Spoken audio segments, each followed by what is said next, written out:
शादी नवरात्रि में कन्या भोज और पूजन की विधि। 15 अक्टूबर 2023 से शादी नवरात्रि का पर्व प्रारंभ हो गया है। 22 अक्टूबर को अष्टमी और 23 अक्टूबर को नवमी रहेगी। नवमी के दिन उपवास खोला जाता है और कन्या भोज और पूजन भी होता है। कन्या पूजन को कुमारिका पूजा भी कहते हैं। अगर आप भी कन्या भोज कराते हैं तो जान ले संपूर्ण विधि। कैसे करें कन्या पूजा? कन्या भोज के पहले कन्या पूजन भी किया जाता है। इस दिन कम से कम 9 कन्याओं को आमंत्रित करें।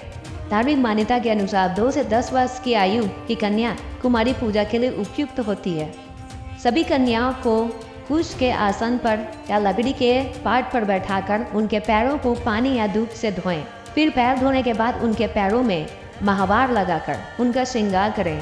फिर उनके माथे पर अक्षत, फूल और कुमकुम का तिलक लगाकर उनकी पूजा और आरती करें। इसके बाद सभी कन्याओं को भोजन कराएं। साथ ही एक लांगुरिया मतलब छोटा लड़का को खीर, पूरी, प्रसाद, हलवा, चने की सब्जी आदि खिलाएं। भोजन कराने के बाद उन्हें दक्षिणा दें। उन्हें रुमाल, चुनरी, फल और खिलौने देकर उनका चरण स्पर्श करके उन्हें खुशी खुशी से विदा करें। कन्याओं को तिलक करके हाथ में मौली बांधकर गिफ्ट, दक्षिणा आदि देकर आशीर्वाद लिया जाता है। फिर उन्हें विदा किया जाता है। कुमारी पूजा में ये बालिकाएं देवी दुर्गा के विभिन्न रूपों को दर्शाती है। कुमारिका, त्रिमूर्ति, कल्याणी, रोहिणी, काली, चंडिका, शनभावी, दुर्गा और भद्रा। कन्याओं की आयु 10 साल से अधिक नहीं होनी चाहिए।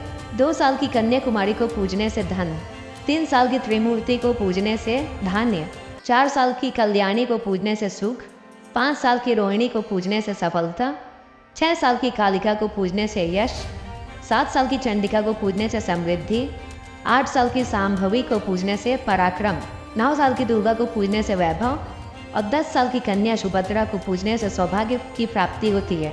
क्यों कराया जाता है पूजा और भोज? इसके पीछे की कथा। एक कथा के अनुसार माता के भक्त निसंतान पंडित श्रीधर ने एक दिन कुमारी कन्याओं को भोजन पर आमंत्रित किया। वहाँ पर माता रानी कन्या के रूप में आकर उन्हीं कन्याओं के बीच बैठ गई।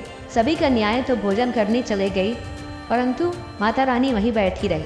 उन्होंने पंडित श्रीधर से कहा कि तुम एक भंडारा रखो, भंडारे में पूरे गांव को आमंत्रित करो। इस भंडारे में भैरवनाथ भी आया और वहीं उसके अंत का प्रारंभ भी हुआ। दोस्तों, ऐसे ही वीडियोस के लिए चैनल को सब्सक्राइब जरूर करें।